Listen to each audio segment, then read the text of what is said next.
Nessa aula nós veremos o conceito de afinidade, de eficácia, de potência, os tipos de agonistas e os tipos de antagonistas, assim o que significa a curva dose-resposta, como nós devemos interpretá-la, o que é índice terapêutico e o que é margem de segurança.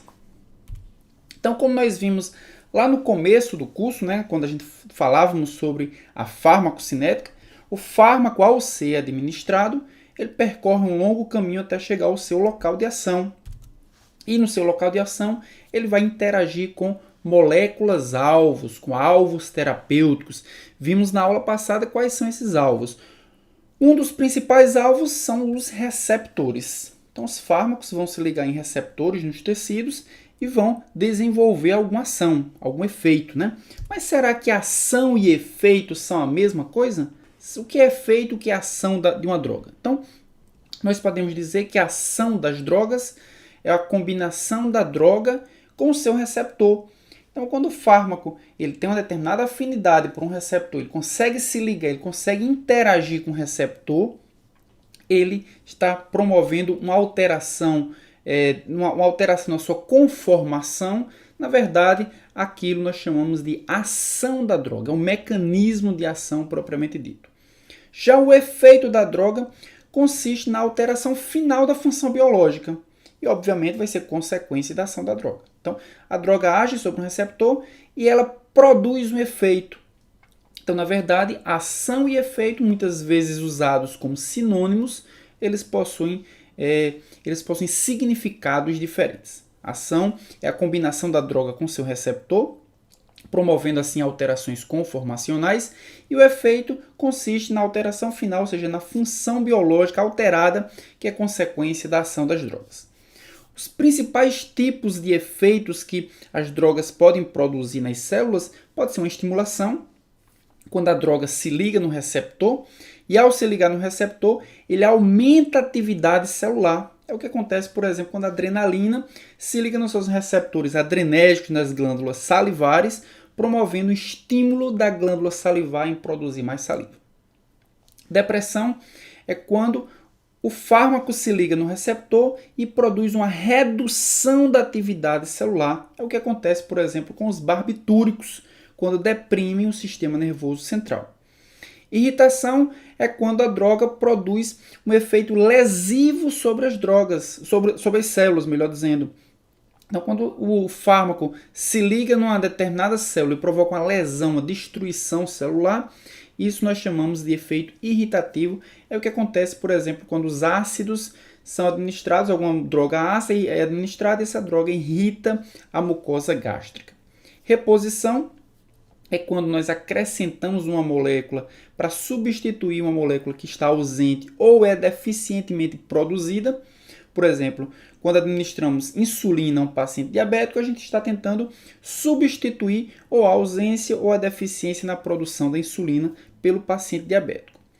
E efeito citotóxico é quando quando o fármaco ele destrói seletivamente uma célula. Por exemplo, os antibióticos, que destroem bactérias e poupam as células do seu hospedeiro, as células eucarióticas dos hospedeiros. Ok? Mas quando falamos em administração de um fármaco, precisamos falar de dose. E o que de fato é dose? Dose é a quantidade adequada de uma droga que é necessária para produzir certo grau de resposta em determinado paciente. Então, nós temos algumas informações bastante importantes e limitadoras desse conceito. Então, dose é a quantidade da droga. Mas a quantidade da droga para quê? Para produzir um certo grau de resposta. E, obviamente, em determinado paciente. Nós vimos nas aulas de farmacocinética que os pacientes apresentam estruturas genéticas diferentes, estruturas essas que fazem com que eles respondam diferentemente às drogas. Por isso que dose ela precisa ser, muitas vezes, elas são unificadas, mas muitas vezes elas precisam ser individualizadas. Então, a dose é exatamente isso. É a quantidade adequada de droga que produz um certo grau de resposta em determinado paciente. Então, e a droga deve ser determinada em termos de resposta escolhida. Por exemplo, a aspirina, ela pode ter um efeito analgésico ou um efeito anti-inflamatório, vai depender da dose. Doses menores, de 0,3 a 0,6 gramas, produzem analgesia. Para se conseguir um efeito anti-inflamatório, a dose precisa ser 10 vezes maior, de 3 a 6 gramas. E essas doses elas podem ser de três tipos. Elas podem ser uma dose terapêutica, quando nós atingirmos o efeito desejado.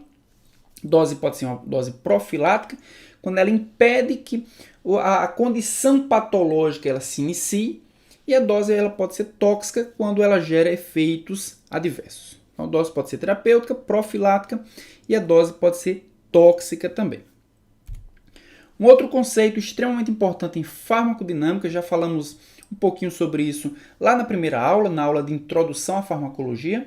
Se você não viu essa aula, vá lá, assista. Muitos conceitos importantes eu falei lá na aula de introdução à farmacologia. Mas um dos conceitos importantes que eu falei lá e vou repetir aqui é o conceito de afinidade. Então, nós falamos no início dessa aula que o fármaco, ao chegar ao local de ação, ele interage com moléculas alvo. Dentre essas são os receptores, né? Então, essa molécula, ao interagir com o receptor, ela precisa ter uma tendência de se ligar naquele receptor. E a gente viu como isso acontece. Isso acontece quando grupos químicos da molécula, grupos químicos do fármaco, têm determinada afinidade, têm determinada capacidade de formar ligações com os aminoácidos do receptor. Então, essa tendência da droga de se combinar com tipo específico de receptor, nós chamamos de afinidade.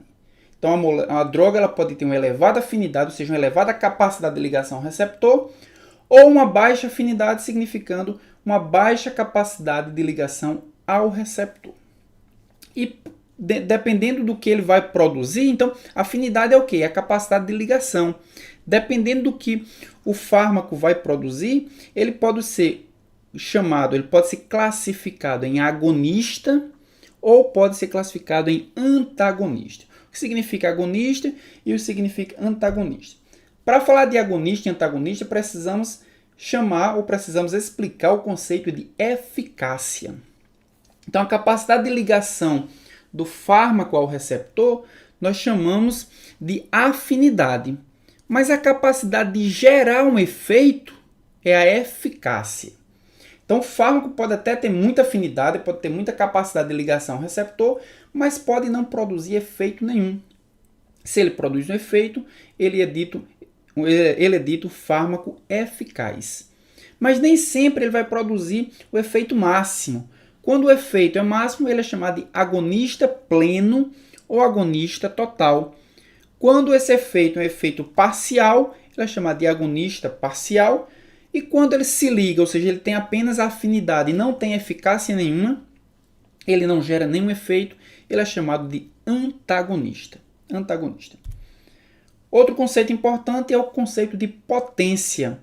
E para falar de potência, e a potência, na verdade, ela é medida através de uma grandeza chamada de concentração efetiva 50. Ela é usada para determinar a potência de um fármaco. E o que é essa concentração efetiva 50? É a concentração na qual o fármaco consegue atingir 50% da sua resposta máxima. Então, nós pegamos a maior resposta, a resposta máxima do fármaco. Quando esse fármaco atinge metade dessa resposta máxima, nós chamamos isso de concentração efetiva 50. Observando esses dois gráficos, nós vemos dois fármacos, um fármaco X e um fármaco Y, que conseguem atingir a mesma resposta terapêutica, como nós podemos observar aqui. Então, fármaco X e fármaco Y conseguem atingir a mesma resposta terapêutica. Imaginemos, como exemplo hipotético, que fármaco X e fármaco Y são dois analgésicos. Então, eles conseguem reduzir a dor, um determinado tipo de dor, completamente, 100% da sua resposta máxima, ok? Entretanto, quando observamos o fármaco X e o fármaco Y, eles são diferentes com relação à potência.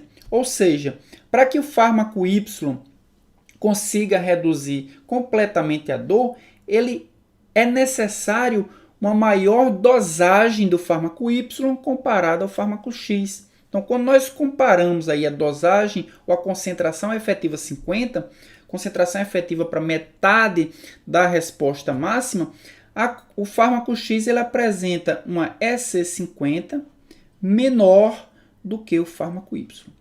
Isso indica que o fármaco X ele é mais potente do que o fármaco Y, nessa condição. Agora imaginemos, agora vejamos e vamos interpretar o gráfico de baixo, o gráfico B. O fármaco X e o fármaco Y, eles não conseguem atingir a mesma resposta terapêutica. O fármaco X, na mesma concentração, ele consegue atingir uma resposta terapêutica superior ao fármaco Y. Então, isso indica que eles apresentam eficácias diferentes. Ou seja, o fármaco X ele é mais eficaz do que o fármaco Y. Nesse gráfico, nós podemos comparar a potência e eficácia de 4 drogas. Nós podemos ver nesse gráfico droga A, droga B, droga C e a droga D. Vamos dar uma olhadinha na legenda para podermos comparar e analisar a potência e eficácia dessas 4 drogas. Primeiro, a droga B, nós podemos visualizar aqui, a droga B, ela é menos potente do que a droga A. E por que ela é menos potente que a droga A? Porque para atingir a mesma resposta terapêutica, a droga A precisa de uma concentração. Nós podemos visualizar aqui a concentração da droga A e aqui a concentração da droga B. Para a mesma resposta terapêutica, a droga A precisa de uma concentração menor do que a droga B. Significa que a droga B ela é menos potente do que a droga A. Porém, nós podemos dizer que a droga B e a droga A é igualmente eficaz. Igualmente eficaz por quê? Porque elas conseguem atingir a máxima resposta terapêutica de forma idêntica ou praticamente idêntica. Então, droga A é mais potente do que a droga B, mas quando nós comparamos a eficácia, nós podemos dizer que elas possuem eficácias iguais. Segunda comparação, a droga C ela é menos potente do que a droga A. Então, tá aqui, a droga C ela é menos potente do que a droga A. De fato, a droga C precisa, para atingirmos a mesma resposta terapêutica, a droga C precisa de uma concentração maior para atingir a mesma resposta terapêutica. Então, significa que a droga C ela é menos potente do que a droga A. Porém, a droga C ela é igualmente potente comparado à droga B. Então, a droga C ela é igualmente potente comparada à droga B. Então, está aqui a droga C e está aqui a droga B. Por que elas são igualmente potentes? Porque quando nós comparamos a concentração efetiva 50, a EC50, elas possuem a mesma concentração de droga, consegue atingir a EC50. Então, na mesma concentração de droga, a droga C e a droga B conseguem atingir a concentração efetiva 50, que é definida como metade da concentração para atingir a resposta máxima. Ok? Então, quando nós comparamos a droga C e a droga B, nós podemos dizer que elas são igualmente potentes. Entretanto, quando nós comparamos a droga C com a droga B, a gente pode dizer que a droga C é menos eficaz que a droga B. Por que a droga C é menos eficaz que a droga B? Porque ela não consegue atingir a mesma resposta máxima. Então, a droga C tem uma resposta máxima menor do que a droga B. Ou seja, a droga B ela é mais eficaz do que a droga C. E na terceira comparação, a droga D, está aqui a droga D. A droga D é mais potente que as drogas B e C. Então, a droga D é mais potente do que B e do que C. A gente pode ver isso porque ela possui, para atingir uma determinada resposta terapêutica, ela necessita de uma menor concentração. Então, se ela precisa de uma menor concentração, significa que ela é mais potente. Então, droga D é mais potente do que as drogas B e C. Porém, a droga D ela é menos eficaz do que as drogas A e B. Então, a droga D é menos eficaz do que as drogas A e B, significando que ela não consegue atingir a mesma resposta terapêutica máxima. A resposta terapêutica máxima dela é um pouco menor, significando que ela é menos eficaz. Só que quando comparamos a droga D com a droga C, nós podemos dizer que elas são igualmente eficazes, porque elas conseguem atingir praticamente a mesma resposta terapêutica máxima. Então, nós podemos visualizar aqui as comparações entre potência e eficácia de uma droga. E esses dados são extremamente importantes quando nós queremos atingir um objetivo terapêutico. Então, quando nós queremos atingir um objetivo terapêutico, nós precisamos fazer a escolha correta quanto à potência de uma droga e quanto à eficácia de uma droga. Na potência, nós usamos para escolher qual a dosagem ideal. E a eficácia nós escolhemos para debelar o sintoma de forma completa. Ok? Então vamos para novos conceitos. Conceito de agonista. Então, agonista pode ser um agonista total ou pleno, quando ele produz uma resposta máxima. Assim, quando nós olhamos para a eficácia de uma droga, nós observamos que algumas drogas conseguem atingir a máxima resposta terapêutica. Outras drogas não conseguem atingir a máxima resposta terapêutica. Os que conseguem atingir a máxima resposta terapêutica são chamados de agonistas totais ou agonistas plenos.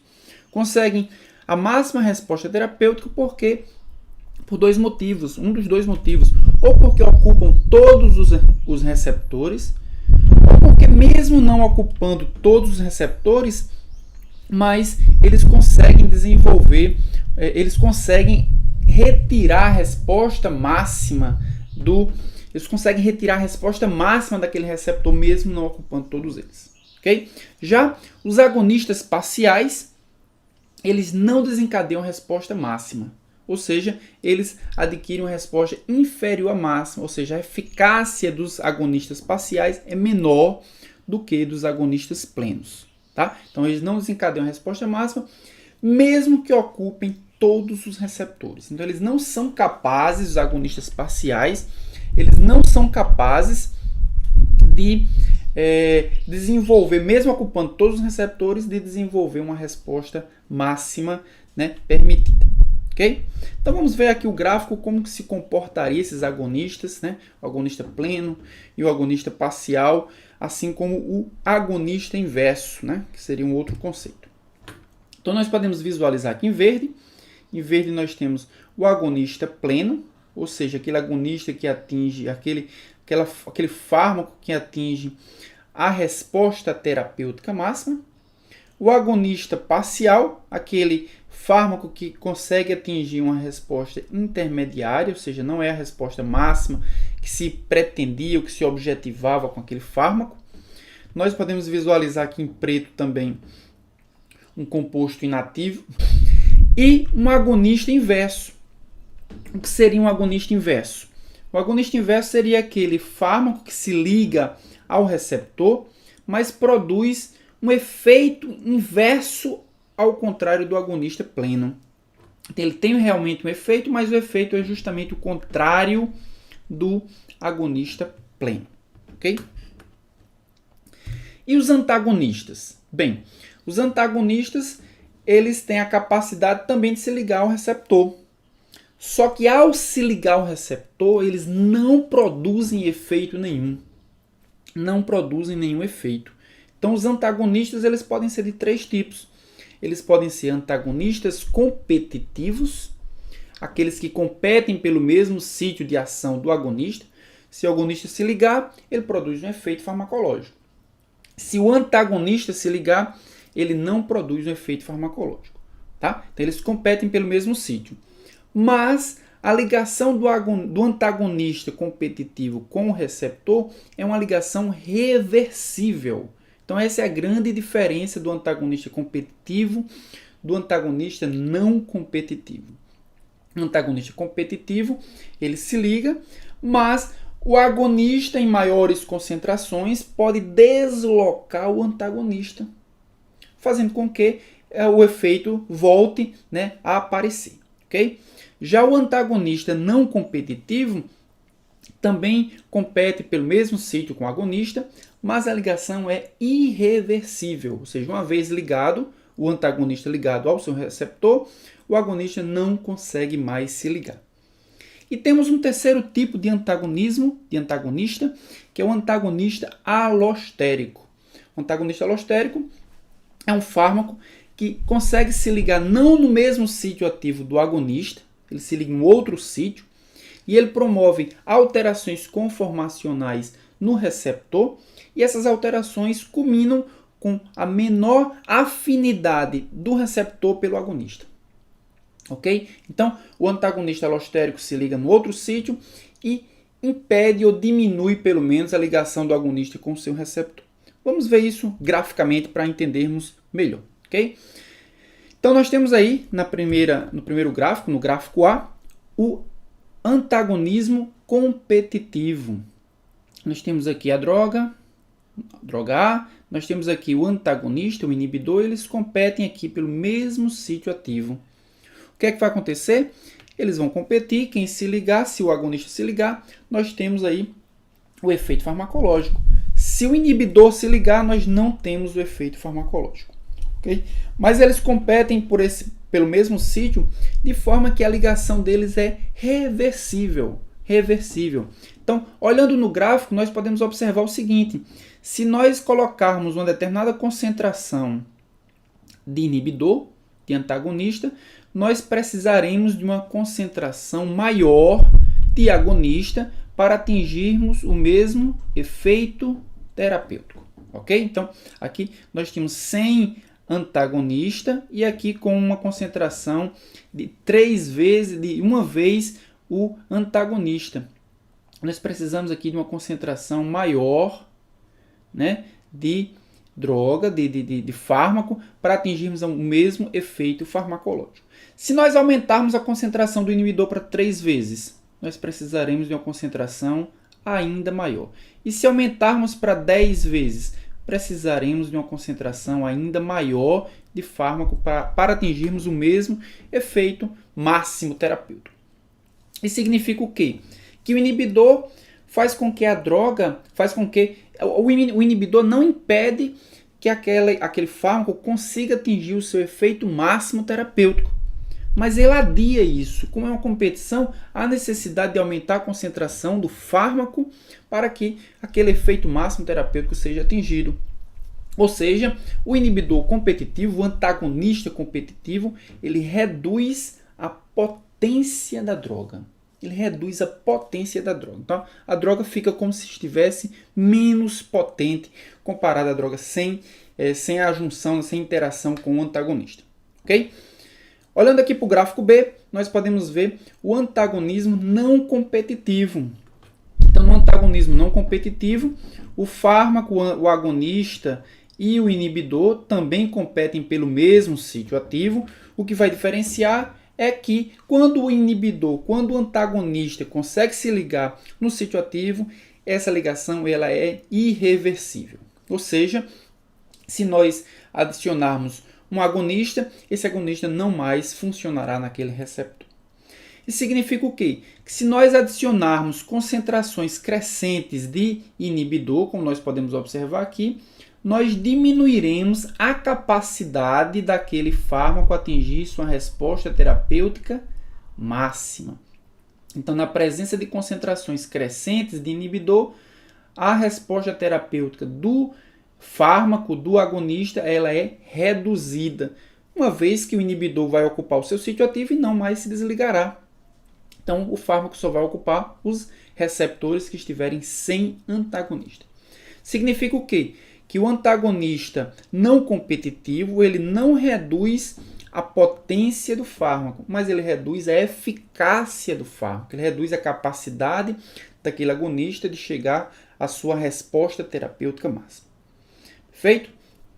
E o antagonista alostérico? Bem, o antagonista alostérico ele se liga em um sítio diferente do sítio ativo do agonista. Então aqui nós temos o sítio ativo do agonista, aqui nós temos o sítio ativo do inibidor do antagonista. E ao se ligar no sítio ativo o antagonista, ao se ligar no seu sítio ativo, ele promove alterações conformacionais nesse receptor, impedindo que o agonista se ligue em seu sítio ativo apropriado. Okay? Como é que nós encontramos os gráficos? O gráfico do antagonista é muito parecido, do antagonista alostérico, é muito parecido com o do antagonista não competitivo, uma vez que quando o antagonista está ligado, o agonista não consegue mais produzir efeito terapêutico. Então, na presença de antagonista, nós temos uma redução do seu efeito terapêutico máximo. Então, é um gráfico muito parecido com o gráfico do antagonismo não competitivo. O que vai diferenciar realmente é o sítio ativo. No antagonista não competitivo, o sítio ativo é o mesmo do agonista, e no antagonista alostérico apresenta outro sítio ativo. Nós podemos ver nessa mesma figura o gráfico inferior. Nesse gráfico inferior é um agonista, ou melhor, é um antagonista que vai apresentar uma potencialização, ou seja, é um antagonista que apresenta um efeito inverso. Então, ele vai apresentar um efeito diferente do que o agonista ele realmente apresenta um efeito, mas é um efeito diferente do que o agonista apresenta. Então, nós podemos observar aqui o efeito, né, do agonista, ele é reduzido, né, principalmente pela presença de um antagonista, né, em um outro sítio ativo. Então, para que possamos entender todos esses mecanismos de potência, de eficácia, né, a gente precisa desenhar o que se chama de curva dose-resposta. O que é uma curva dose-resposta? É uma curva onde nós adicionamos concentrações crescentes do agonista e medimos a resposta terapêutica. Por exemplo, se nós queremos medir a resposta terapêutica de um analgésico, a gente tem que medir a redução da dor em concentrações crescentes do analgésico. É o que nós observamos aqui. Em concentrações crescentes do agonista, nós observamos o efeito. Então, isso é uma curva dose-resposta, até que nós atinjamos aqui uma concentração na qual a resposta terapêutica é a resposta máxima. Resposta terapêutica é a resposta máxima. Nós estamos vendo os dois gráficos, porque em um dos gráficos nós apresentamos a concentração de fato do agonista, e aqui nós apresentamos o log da concentração do agonista.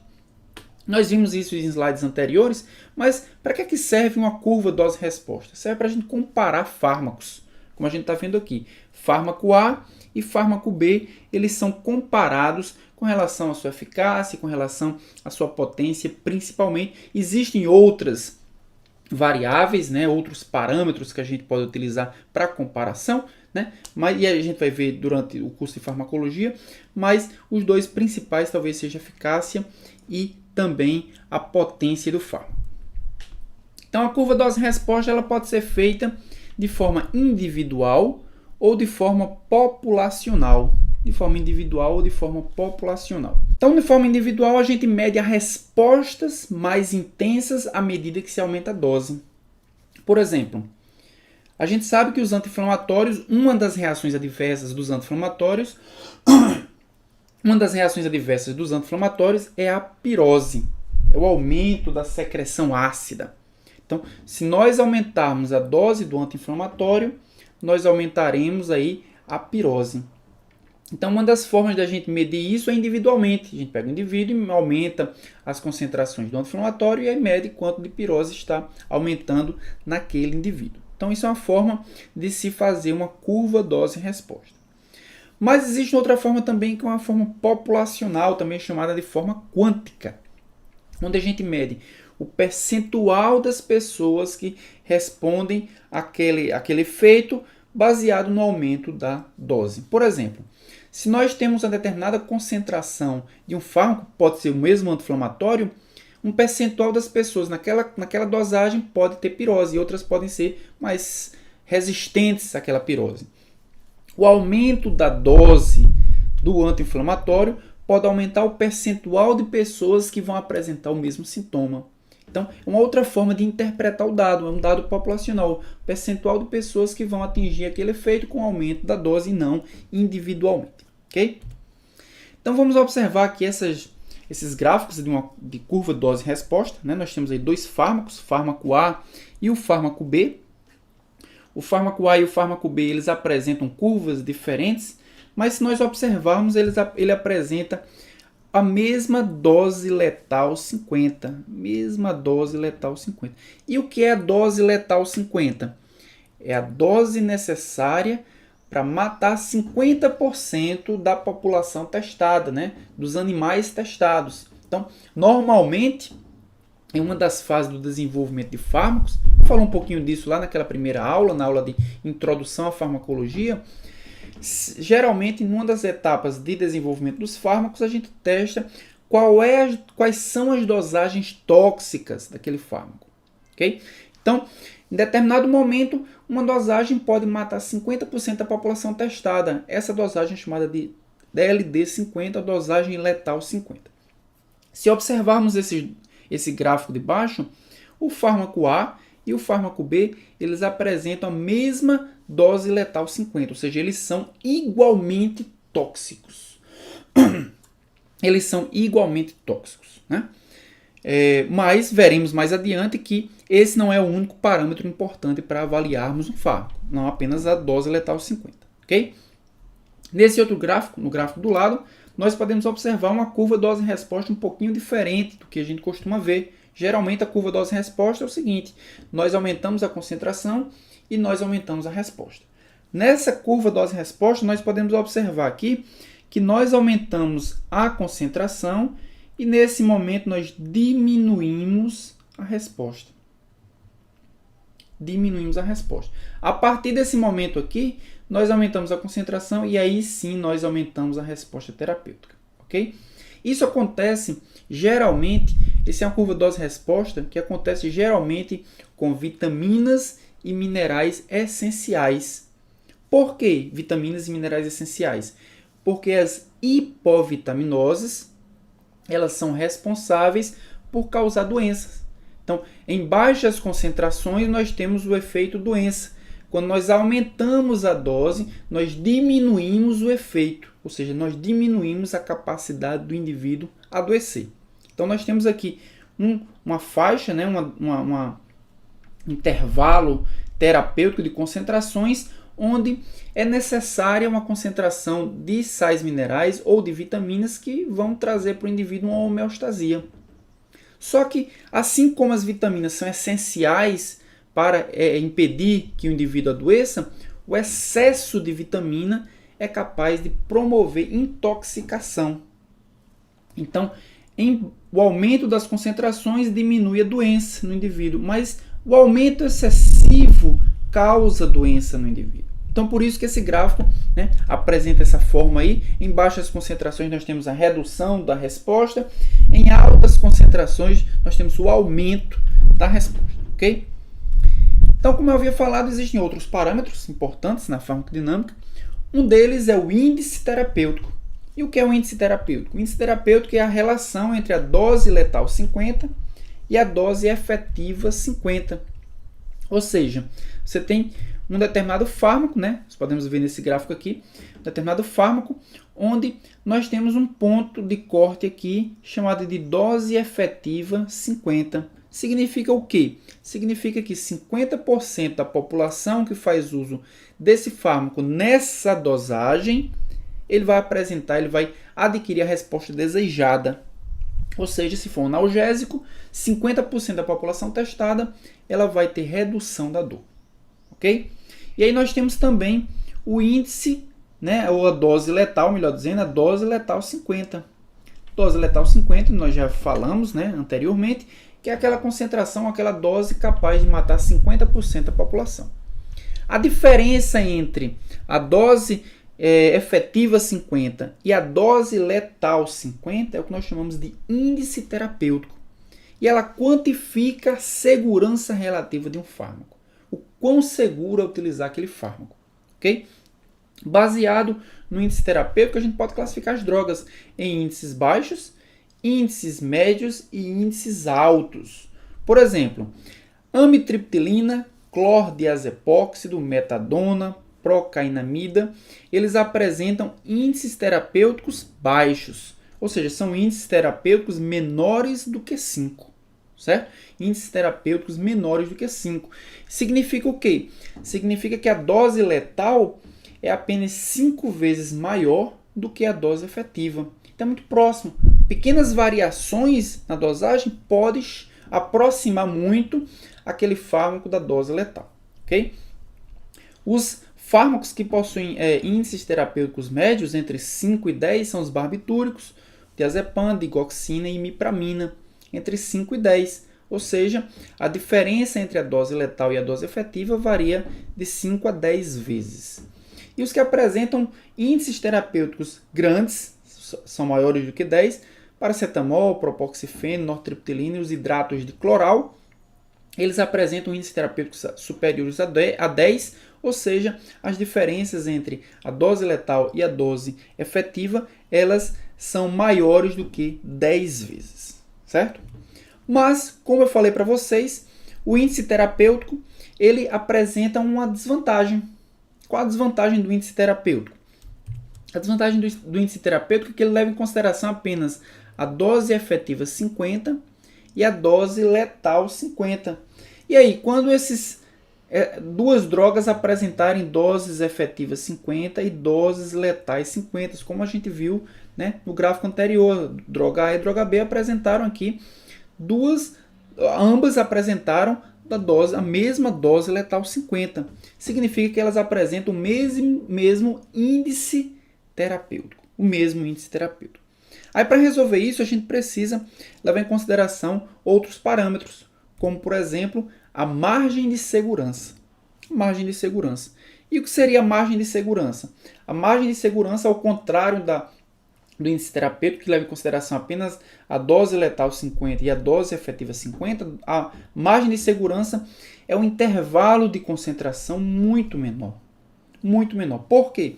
Porque ele leva em consideração a dose letal 1, ou seja, a concentração ou a dose capaz de matar apenas 1% da população testada, dividido pela dose efetiva 99, ou seja, a concentração necessária para ser eficiente em 99% da população testada. Ou seja, a relação entre a dose letal 1 e a dose efetiva 99. Então, nós podemos observar aqui o índice terapêutico e a diferença entre a dose efetiva 50 e a dose letal 50, nessa mesma droga, né? Mas vamos supor um hipnótico, a dose efetiva significa, ou seja, o que se quer, a resposta terapêutica que se quer é hipnose. Mas em altas concentrações, ele pode culminar com a morte. Então, a dose efetiva 50 e a dose letal 50 varia, a diferença entre elas é o que nós chamamos de índice terapêutico, certo? Índice terapêutico. Nesse caso aqui, nós temos a variação, a dose efetiva 400, a dose letal 400 e a dose efetiva 100, ou seja, tem um índice terapêutico de 4. Okay? Já a margem de segurança é a diferença entre a dose letal 1 e a dose efetiva 99. Então, essa variação aqui, essa diferença de concentração muito pequena, essa faixa de concentração muito pequena é a chamada margem de segurança. Ok?